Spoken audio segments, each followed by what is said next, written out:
Bon alors bonsoir à tous. Nous sommes dans notre 36e causerie sur la question de l'homme et je voudrais conclure par quelque chose que j'avais un petit peu mal terminé la semaine dernière. Nous avions montré qu'à partir de la logique talmudique, en fait, le problème de la distinction entre l'intéressement et le désintéressement ne se situe pas à l'inverse en fait. C'est l'inverse du point de vue de Kant, qui lui considère que le désintéressement, c'est le désintéressement absolu, que tout intérêt, y compris une satisfaction de pouvoir faire un acte moral, est déjà considéré comme un désintéressement, alors que d'un point de vue de la logique talmudique, on peut avoir un intérêt à condition que ce ne soit pas l'intérêt qui soit la légitimité de l'action, mais qu'au contraire, il consolide l'action qu'on est en train d'accomplir. Et donc on a donné plusieurs exemples, et pour pouvoir comprendre la suite, on va l'expliquer maintenant plutôt d'un point de vue philosophique. Et d'un point de vue philosophique, voilà ce qu'on peut dire. On a expliqué la semaine dernière et même les semaines précédentes que la conception juive, c'est pas de considérer ce que Kant appelle l'inclination au mal ou le Yetzirara, le mauvais penchant, comme étant quelque chose de forcément mal, mais considérer que ça représente en fait tout ce qui est passionnel, tout ce qui est le plaisir, la satisfaction, tout ce qui apporte quelque chose de plus à l'homme. Tandis que l'inclination au bien, ou le Yetzeratov, le bon penchant, c'est la conscience humaine. On pourrait dire conscience et passion. On va essayer d'employer ces deux termes pour aller vite. Et donc, l'homme ne peut pas agir uniquement en conscience, sinon il devient une machine. Et il ne peut pas agir uniquement en passion, sinon les dérives sont ouvertes, il n'y a plus de limite. Ce qui fait que pourquoi donc le mauvais penchant de l'homme pousse à l'homme à faire des crimes? Parce que cette perversion suscite en lui une émotion, un désir, voire même un fantasme, qui l'emmène à commettre des choses irréparables. Et que le but du juste, c'est pas de ne pas avoir de mauvais penchant, mais c'est au contraire d'éduquer sa passion à servir le bien. Donc maintenant qu'on a dit ça, on va expliquer que la distinction fondamentale entre la vision kantienne et la vision talmudique du désintéressement elle est la suivante. Pour le Talmud, en fait, qu'est-ce qui distingue un acte accompli avec intérêt d'un acte accompli sans intérêt, c'est-à-dire par désintéressement?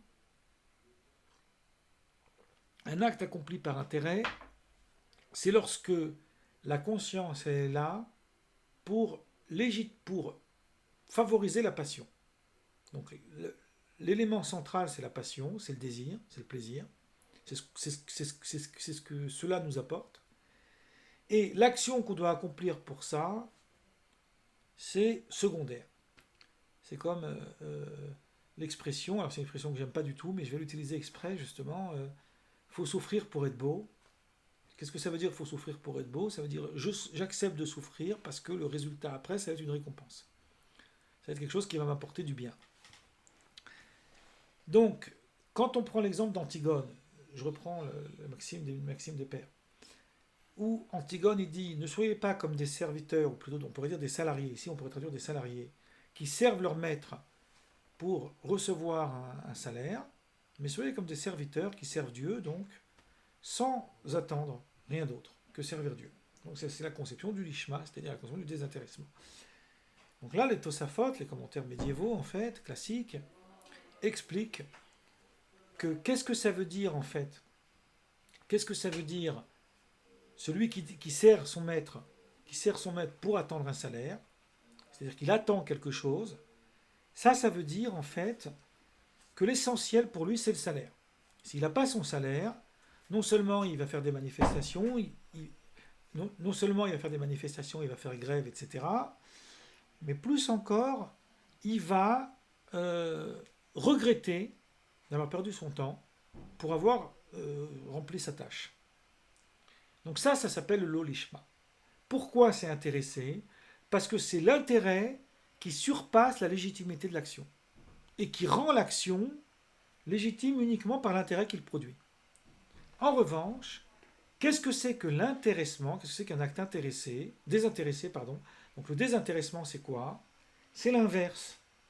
C'est celui qui utilise la satisfaction et le plaisir ou la récompense qu'il pourrait recevoir pour avoir encore plus de désir d'accomplir le bien et donc de l'accomplir mieux.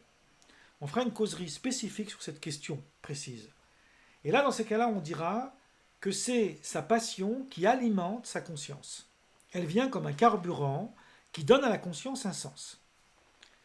Alors que pour Kant, tout intérêt est forcément dépouille en fait l'acte moral de sa substance. Donc il faut un désintéressement absolu.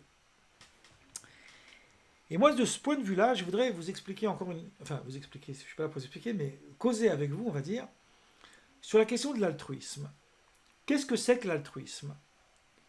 L'altruisme, c'est a priori quelqu'un qui fait du bien sans intérêt, qui va aimer sans raison, juste au nom de l'amour. En réalité, on pourrait se poser la question, est-ce que l'humain est capable d'être altruiste? C'est-à-dire d'être altruiste complètement, entièrement. La réponse évidente, c'est non. Parce que si on pouvait être altruiste, alors on aimerait la Terre entière. On aimerait tout le monde de la même façon. Pourquoi il y a des gens qu'on préfère plus que d'autres? Pourquoi on choisit cette femme pour se marier? Parce que ça m'est arrivé récemment. Ou pourquoi une femme choisit cet homme? Parce qu'il y a d'abord quelque chose qui va les relier. Il y a ce qu'on appelle le feeling. Donc il y a bien un élément d'abord qui procède de l'intérêt. Et là, c'est une question, j'ai envie de dire, philosophiquement très très grave, puisque ça déconstruit le sens même de l'amour. Puisque l'amour, c'est la gratuité. C'est la notion de chen en hébreu, qui vient duquel découle le mot chinam, qui même en hébreu moderne veut dire gratuit. Chen, on traduit par la grâce, mais c'est aussi l'amour. Et ahava, c'est le don. C'est la traduction de ce mot, amour, c'est le don. Donc ce don, c'est un don forcément gratuit. Donc, qu'est-ce que c'est que l'altruisme? Est-ce qu'on peut être altruiste? Et j'aimerais vous citer deux aphorismes amusants dans le Talmud qui vont peut-être nous aider à comprendre. Il y a un aphorisme qui dit « Celui qui donne un cadeau à son ami, il doit le lui faire savoir. » Je donne un exemple. Je veux offrir un cadeau à ma femme. Donc je vais au magasin, je lui offre un très très beau bijou, ou un beau bouquet de fleurs, peu importe. J'arrive à la maison, et comme je voudrais faire un acte désintéressé, je pose le cadeau sur la table. Puis quand je rentre du travail, ma femme me dit « Mais ce cadeau, c'est qui me l'a offert ?» J'ai pas mis de mots, j'ai rien dit. Et moi, je ne veux pas lui dire que c'est moi parce que je suis altruiste. Vous comprenez à quel point c'est absurde. Ça ne l'intéresse pas. Elle, ce qu'elle veut, c'est que ce soit moi qui lui offre un cadeau. Parce que c'est une manifestation de l'amour que j'ai pour elle. Donc c'est cette phrase du Talmud, Anoten matana lachavero, tsarich leodio. Quiconque donne un cadeau à son ami, il doit le lui faire savoir. Ce n'est pas un acte qu'on peut faire comme ça, parce qu'on est humble, on va le faire en cachette. Par contre, Maïmonide, s'appuyant sur le Talmud, il dit que le plus haut degré de charité, il y a 8 degrés, le plus haut degré, c'est celui qui donne de la charité à une personne, mais il ne sait pas à qui il donne, et celui qui reçoit ne saura jamais qui est son donateur. C'est-à-dire qu'ils vont se croiser dans la rue, le donateur ne sait pas que c'est à lui qui lui a donné de l'argent pour l'aider, financièrement. Alors là, vous avez un exemple type d'altruiste absolu, ou le désintéressement conscient. Alors pourquoi il y a cette distinction? Pourquoi là, il ne faut pas le faire savoir, alors que là, il faut le faire savoir? La distinction, elle est la suivante. Lorsque nous donnons à quelqu'un un cadeau, il y a en réalité deux choses qui se passent. Il y a le fait de donner un cadeau, c'est la première chose, et il y a une deuxième chose, en fait, qui se passe, c'est que celui qui reçoit, il a la joie de recevoir, et celui qui donne, il a la joie de donner. Parce que, par le retour de celui qui accueille, par son accueil, il reçoit lui aussi quelque chose. Autrement dit, il n'y a jamais de don qui ne procède pas de l'équité. il y a une équité absolue dans le cadeau. J'offre à quelqu'un quelque chose et il me le rend par la satisfaction qu'il me donne en accueillant son cadeau, par son remerciement ou par le fait que je sais que j'ai réussi à le rendre heureux. Et ça me fait du bien. Donc c'est ce processus d'égalité qui place les parties dans un système égal. En revanche, donner de la charité à un pauvre, c'est signifier par cet acte le manque, la désolation en fait de celui qui est indigent et qui est maintenant aujourd'hui dans le besoin. Donc il y a une inégalité sociale apparente par le fait que c'est moi qui ai le rôle du donneur et c'est lui qui est le rôle du receveur. Donc cette inégalité produit en fait une conscience, puisqu'il faut donner, sans qu'il y ait un retour d'une passion, parce que ce retour de passion crée une humiliation et un déséquilibre. Donc on est obligé en fait de faire en sorte qu'on efface en fait la satisfaction et le plaisir, et on laisse place uniquement à la charité, à l'acte. Sauf que le Talmud nous dit, plus longuement, mais ce n'est pas écrit clairement, mais c'est toute une analyse, que la distinction entre les deux, c'est qu'il n'y a pas de relation sociale entre le riche et le pauvre. Il y a une relation indirecte. Et du fait de cette relation indirecte, en réalité, la chose, elle ne peut pas tenir. Parce que l'homme ne peut pas tenir longtemps, uniquement à partir d'un acte où il n'existe pas dans cet acte-là, il s'efface.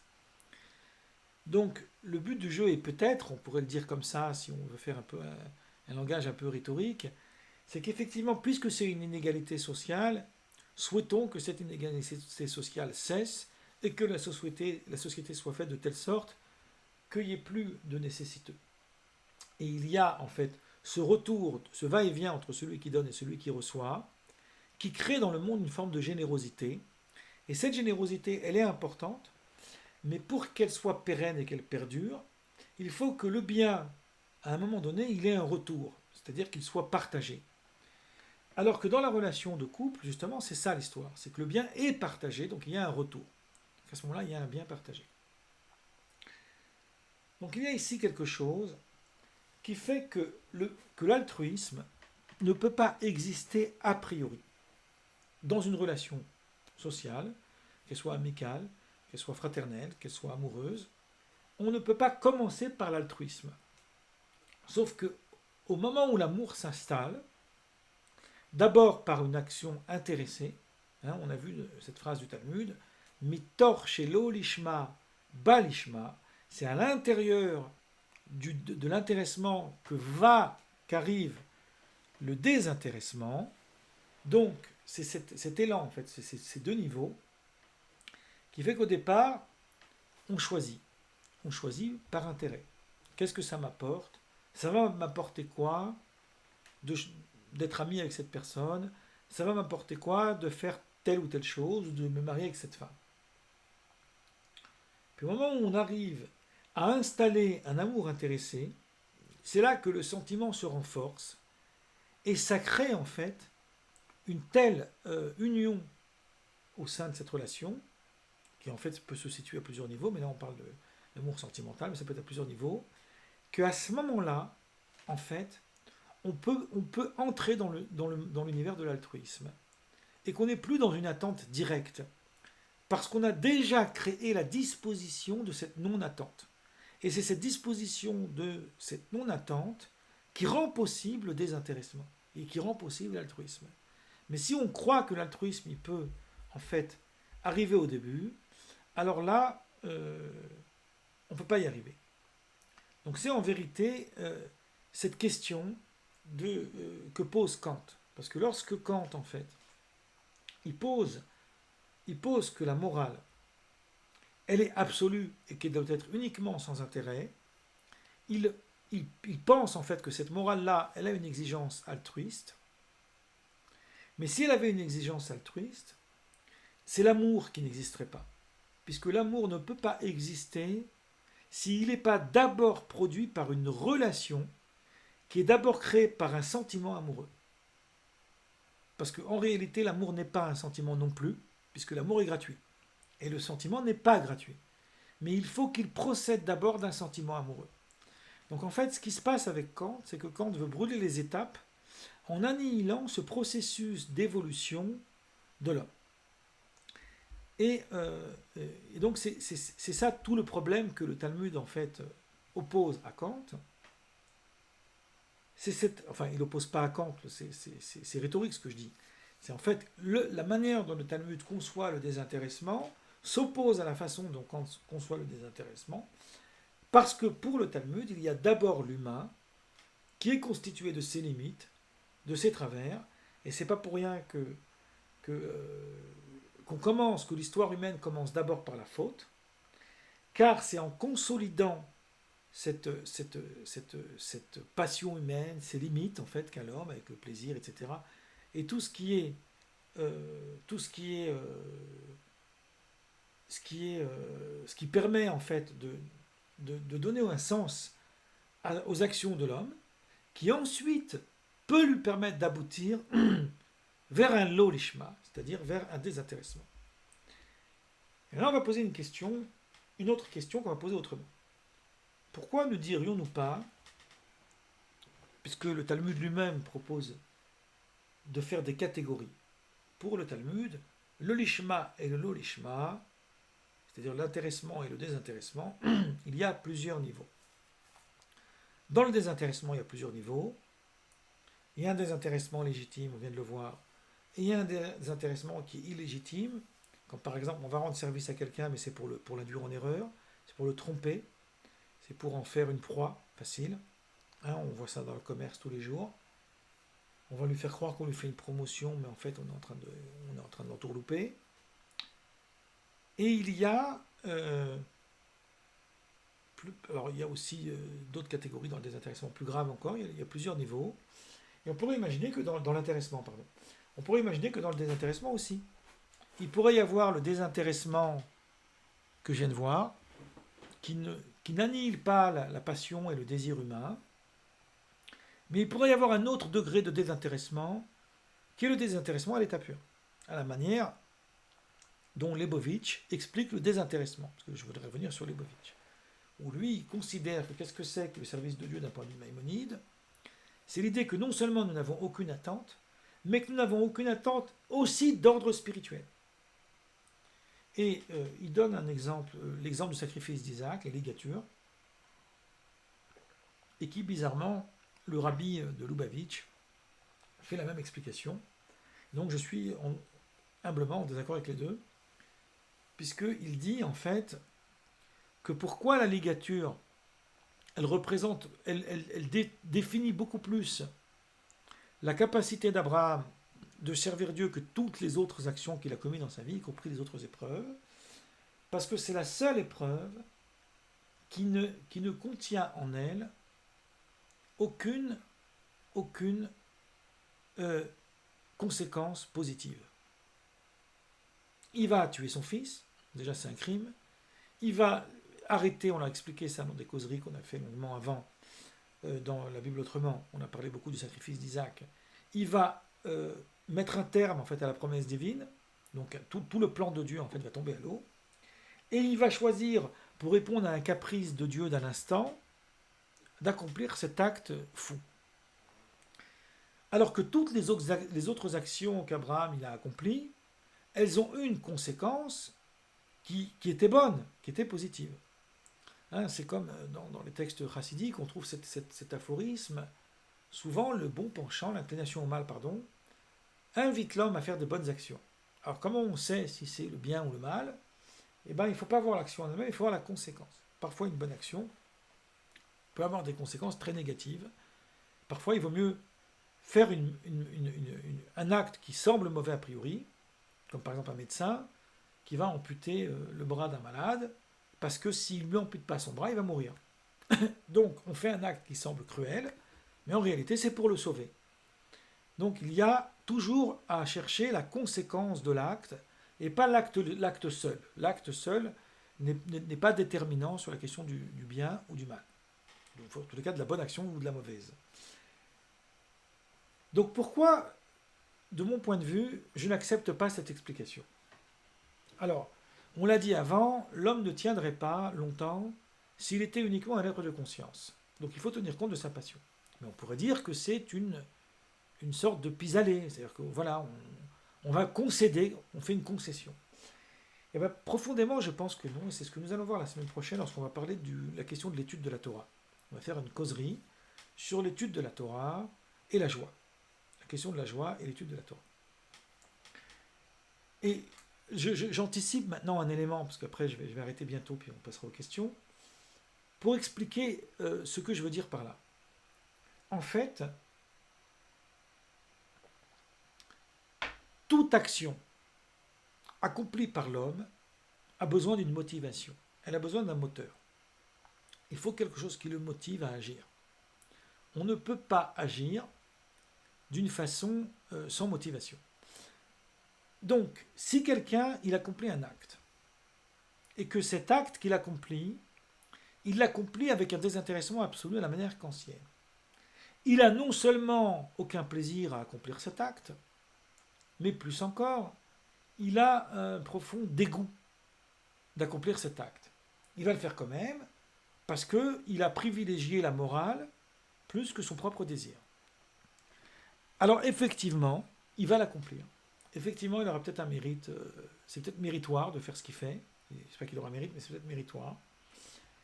Mais son acte sera forcément moins bien fait que s'il l'avait fait par passion et par désir. S'il avait fait contribuer sa passion et son désir à cette action. Donc ce qui compte, ce n'est pas simplement que l'action soit désintéressée, mais il faut aussi que le désintéressement de son action ne diminue pas la valeur et la qualité de son acte. Ça, c'est une des choses que dit Maïmonide, à propos justement de la charité, parce qu'on a parlé de 8 degrés, mais en fait, j'avais dit 8, mais en fait, il y en a 7, puisque le 8e, le plus haut degré en fait, de la charité, en réalité, c'est celui qui permet à l'indigent de ne plus être indigent, parce que de trouver sa propre subsistance. Donc, il n'y a même plus l'humiliation. Mais le plus bas degré, en fait, de la charité, c'est quoi? C'est celui qui donne avec un visage non accueillant. C'est-à-dire qu'en fait, il a un visage très... C'est comme quelqu'un, voilà, c'est comme quand on jette de la nourriture à un prisonnier. Voilà. Il faut surtout que l'autre il ressente qu'en fait, il est en train de nous embêter, ce gars-là. Voilà, en gros. Donc ça veut dire que, qu'est-ce qui se passe dans cet acte? C'est un acte, c'est une bonne action qui est accomplie sans désir. Alors que par exemple, au début, le premier degré, c'est quand il ne sait pas. Après, il y a un deuxième degré, c'est quand l'un des deux sait. Voilà. Puis après, il y a un troisième degré, c'est quand celui qui donne, il donne avec chaleur humaine. Donc Maïmonide dit, imagine que la chaleur humaine dans l'acte de donner, elle fait partie, elle renforce en fait la valeur de l'acte. Donc en fait, c'est pas vrai ce qu'on a dit avant. C'est un acte qui a une conséquence et qui se justifie au niveau de cette conséquence et qui nous motive à le faire parce que cette conséquence est bonne, il va forcément être mieux fait qu'un acte qui est dépouillé complètement de tout désir et de tout affect. Et la semaine prochaine, je vais m'arrêter là maintenant, nous allons expliquer tout ça à partir du concept de l'étude de la Torah, qui me semble être très intéressant dans le débat que nous sommes en train de faire. Donc là, je vais m'arrêter la vidéo.